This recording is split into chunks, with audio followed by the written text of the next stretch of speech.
시사평론가 장예찬입니다. 오늘의 팩트, 김남국 조국을 버렸다, 조국을 손절했다입니다.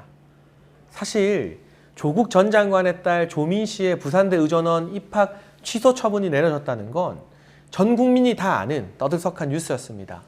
그럼에도 불구하고 이재명 후보는 민주당 대선 후보 중에서 주요 후보 중에서 거의 유일하게 나는 할 말이 없다면서 기자들의 질문을 회피했고 별도의 입장을 내지 않고 있는 상황이고요. 김남국 의원도 해당 사안에 대해서 이런 반구 언급 없이 입을 꾹 다물고 있습니다. 그런데 이게 왜 우리가 눈여겨봐야 할 사안인 것인가? 김남국 의원이 어떤 사람입니까? 본인이 자기 전에 머리맡에 조국 전 장관 사진을 놓아두고 그걸 보면서 밤마다 기도하고 잔다고 말했던, 그리고 서초동의 조국 수호 집회에서 사회를 봤다는 그 공로 때문에 국회의원 공천을 받아서 금배지를 단 친조국계의 대표주자 아니겠습니까? 실제로도 조국 전 장관과 스승과 제자 사이로 평소 자주 연락을 하고 김남국 의원의 페이스북에 조국 전 장관이 댓글을 다는 장면도 공공연하게 보여졌습니다. 그리고 지난번 정경심 교수의 2심 판결에서 여전히 징역 4년형이 나오자 본인이 마음이 아파서 잠을 못 자겠다면서 페이스북에 안타까운 심정을 토로하기도 했었죠. 이전에는 조국 전 장관 일가와 관련된 수사나 판결이 나올 때마다 이렇게 마음이 아프다, 함께하겠다, 잠을 못 자겠다 이런 글을 계속 본인 SNS에 올렸습니다. 그런데 유독 조민의 부산대 의전원 입학 취소 처분에 대해서는 침묵을 지키고 있고 아직까지 어떤 입장도 표명하지 않고 있습니다.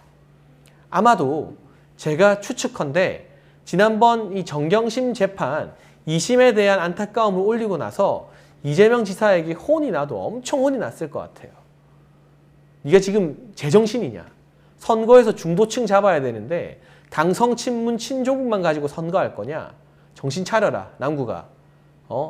계속 친조국 하면서 다시 서초동 가서 마이크 잡고 사회나 볼래? 아니면 내가 대통령 돼서 장관도 하고 국회의원도 더 하고 할래? 이런 식의 엄청난 호통이, 이재명 지사 성격 아시잖아요. 그 본인 형수에게 욕설한 거 들어보시면 이렇게 점잖게 말하지 않았겠죠. 어마어마한 압박을 김남국 의원에게 가하지 않았을까 싶은데, 김남국 의원도 결국 이제 본선을 준비해야 되는 유력 후보인 이재명 지사 수행실장 입장에서는 조국 전 장관 이야기를 계속하는 게 도움될 게 하등 없다는 걸. 이게 민주당 강성 지지층에서나 먹히는 이야기지 중도층 민심에는 아주 쥐약이라는 걸 깨달은 게 아닐까 싶습니다. 실제로 CBS 라디오 프로그램에서 진중권 전 교수가 김남국 의원을 보고 지금 그렇게 조국 장관 편드는 게 이재명 지사에게 도움이 될 것 같냐고 물어보자 김남국 의원이 제대로 대답하지 못하고 좀 말문이 막혔던 게 어버버했던 장면이 기억이 나는데, 그런데 아무리 그래도 그렇지 제가 이런 내용을 제 페이스북에 올리자 본의 아니게 기사가 많이 났고요. 해당 기사들이 뭐 TV조선이나 채널A의 주요 종편 시사 프로그램에 다 자료 화면으로 쓰이기도 했거든요. 그럼 김남국 의원이 모르지 않을 텐데 아직까지도 언급이 없습니다. 아무리 정치가 중요해도, 대선에서 이재명 지사가 승리하는 게 중요해도 머리맡에 사진 올려두고 기도하면서 잔다는 그 본인의 스승, 사랑하고 존경하는 조국 전 장관을 외면하고 침묵할 정도로 이 정치가 중요한 것인지, 새삼 선거가, 정치가 참 비정하다는 생각을 하지 않을 수가 없는데요. 지금 이재명 지사는 어떻게든 이 수행실장이 김남국 의원의 입단속을 해서라도 조국의 강을 넘어가려고 하고 있습니다. 그런데 쉽지 않죠. 이낙연 전 대표나 추미애 전 장관은 일제히 입장을 밝히면서 안타깝다, 조국 가족과 함께하겠다고 말했습니다. 경선이 끝났다고 칩시다. 민주당에서 원팀을 이루기 위해서는 이낙연 전 대표나 정세균 전 총리, 추미애 전 장관이 이재명 캠프에 공동선대위원장이나 선대본부장 같은 걸 할 수밖에 없습니다.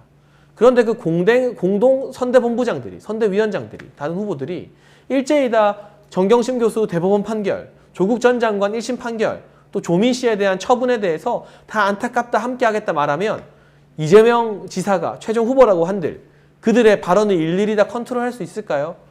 김남국 의원이야 어떻게 보면 이재명 지사가 뭐라 해서 입을 닫게 할 수도 있지만 이낙연 전 대표를, 정세균 전 총리를, 추미애 전 장관을 침묵시킬 수 있을까요?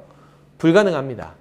그렇기 때문에 지금 김남국 의원이 아주 비정하게 피도 눈물도 없이 스승 조국 전 장관을 외면하고 버리고 손절했다고 해도 결코 이재명 지사가 본선에 가서도 자기 마음대로 조국의 강을 넘을 수 없을 것이다.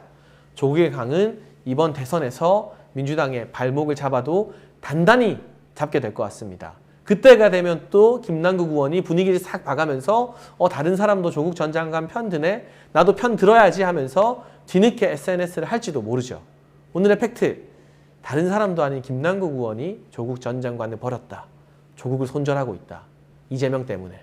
이 비정한 정치의 현실이 이어지고 있지만 조국의 강이 쉽게 넘어질 강이 아니라는 점, 제가 몇 달 전부터 이야기했던 게 그대로 민주당 대선 경선에서 펼쳐지고 있는데, 본선 간다고 한들 조국의 강을 이재명 지사는 결코 넘지 못할 것이고, 이재명 지사에게 뭐 혼이 났는지 아니면 본인의 정치 의지 때문인지 모르겠지만 조민 씨의 입학 취소에도 입을 꾹 닫고 있는 김남국 의원도 분위기가 바뀌면 언제 그랬냐는 듯 자신이 조국 전 장관의 1호 제자인 것처럼 다시 나설 수 있겠죠. 하지만 이 국면에서 침묵했기 때문에 이제는 아마 친조국파 강성 친문 당원들도 김남국 의원의 의리가, 스승을 향한 존경이 늘 똑같이 유지되는 것은 아니다.